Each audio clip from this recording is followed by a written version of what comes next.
So this is Kirill, and he does everything wrong when it comes to content. Like, his thumbnails look like shit, his videos are super inconsistent, and he talks about random topics. Like, one day he's talking about growth hacking and marketing, and the other day he's talking about optimizing your sleep. This guy does everything wrong, but he still makes multi-six figures every year from course sales, and he has an agency that he started a couple months ago that makes 5 figures in revenue, all off the back of his content. If you want to do the bare minimum when it comes to content and still make a few six figures every year, then this video is for you. So the agency that I spoke about is a recruiting agency that he has where he sells virtual assistants to companies. And nowadays he's growing it using cold outreach. But Kirill does his cold outreach in a really interesting way. I'm just going to let him explain it to you. Founders, right, that could potentially benefit from VAs. So what we did is all the founders that booked a call with us or that responded, we added them directly into our email newsletter. Even though they didn't opt in, we added them into a more risky one. Right? And we started retargeting them with the content that I'll be creating later on. Like, for instance, the latest video talking about how I use my own VAs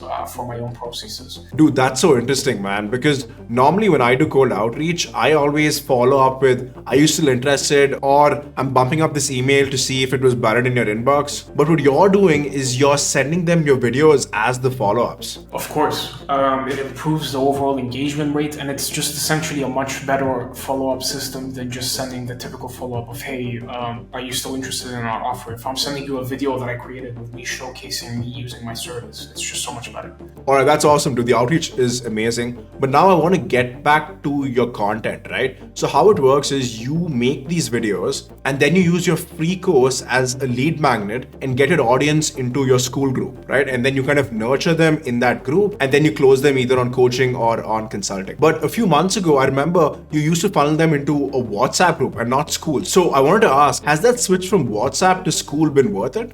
Honestly, man, no.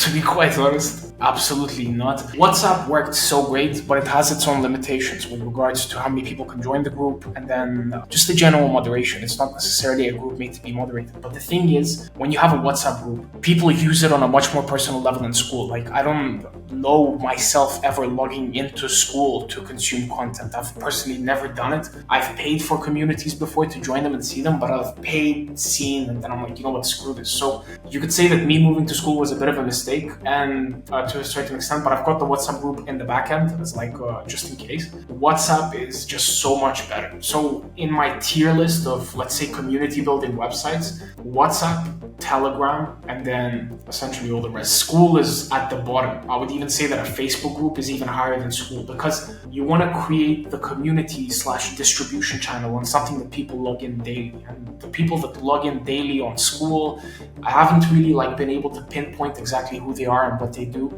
but they're not many.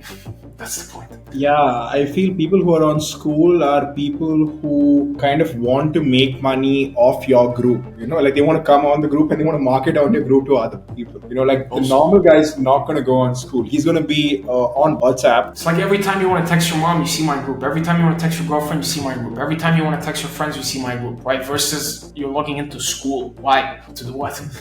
But I don't know, maybe in 1 to 2 years, I'll have something different to say. But right now, as of Q4 2024, cool stuff, but whatever. For course hosting and stuff like that, definitely, I know a lot of people that are having success with it, but when you just want to start a community, etc., just start a WhatsApp group. So as I said at the beginning of the video, Kirill's pretty inconsistent when it comes to his content. And that's because he's not a content-first entrepreneur. A lot of the entrepreneurs you guys watch, like Iman Ghazi, Alex Hormozi, these guys are content-first. They spend most of the day creating content and then someone else handles the operations. But Kirill's not like that. He likes the operations. So he's business first and content second. And because of this, he's not able to spend a lot of time on content, and that's why he's been inconsistent. Now he plans on being consistent with his content without spending any extra time. And he's going to achieve this by starting a podcast. Podcasts are not a lot of work. You're just having a conversation with someone, right? Like a video like the one you're watching now, it's a lot of scripting, it's a lot of presenting, it's a lot of editing. It takes a lot of time, but a podcast is just not like that. You're just having a conversation with the person. The only work in a podcast is finding the guests, researching them, reaching out to them, getting them to agree with you, and then scheduling them on your calendar. That's the work. And Kirill has found a way to automate even that. So for that, basically, I used Apollo first and foremost.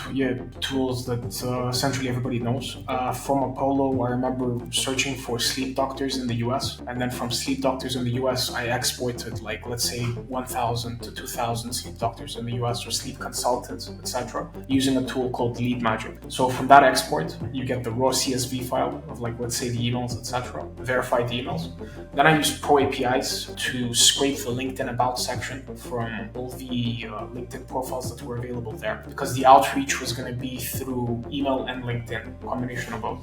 But based on the LinkedIn About section, you can basically quickly understand if the person has an optimized profile for content, because there's a high correlation between good LinkedIn About sections and whether they actually create content in the first place. If it's a garbage About section, it doesn't make sense. So then we took that, and then we took the GPT-4 API, and I prompted it saying, on a scale of 1 to 3, based on my podcast agenda, tell me how qualified this individual is to hop on a sleep podcast for sleep optimization. So GPT looked at my agenda, it looked at their About section, and for example, if it says, let's say, child sleep optimization, and GPT knows that our audience is mostly entrepreneurs, it's going to exclude them. So it created a bunch of people that were 3, so highly qualified. That's it. I told my VA to basically just outreach to these individuals with a template, and that's how we got our attendees.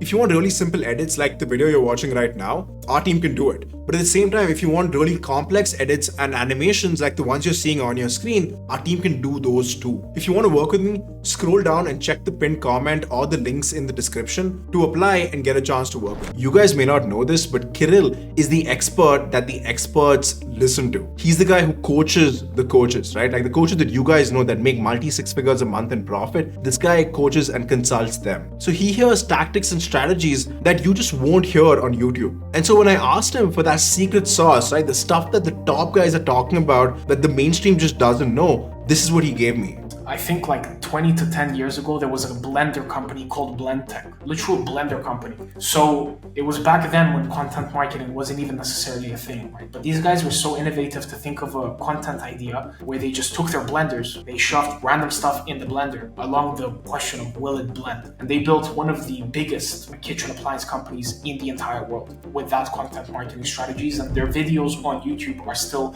in the million to tens of millions of views with random stuff, including marbles, car keys being put in blenders to all types of other organic material, whatever they can essentially think of. That is a content marketing strategy at the end of the day. Why? Because they've mixed utility with entertainment, right? And this utility with entertainment serves as a direct demonstration of the appliance's hard trustworthiness, right? Showing its ability to essentially blend whatever you put inside it. And at the same time, it also hooks the viewers. So that's the key. It's utility and entertainment. And another great example of this is this fitness trainer here. If you were hired by a fitness trainer and he asked you for a content strategy, you would probably say how to lose weight or 3 exercises to get bigger biceps or how losing weight might get you a girl. Those are the video ideas that you may give. But this fitness trainer here, what he did is he used entertainment and utility. So what he did was he made a documentary of himself getting fat and then losing weight. And by doing this, he showed the utility, he showed that he was a capable fitness trainer who can lose weight, who's so confident in his ability to lose weight that he's willing to actually put on weight. So he showed the utility there, but then he also made it entertaining, because who doesn't want to watch a guy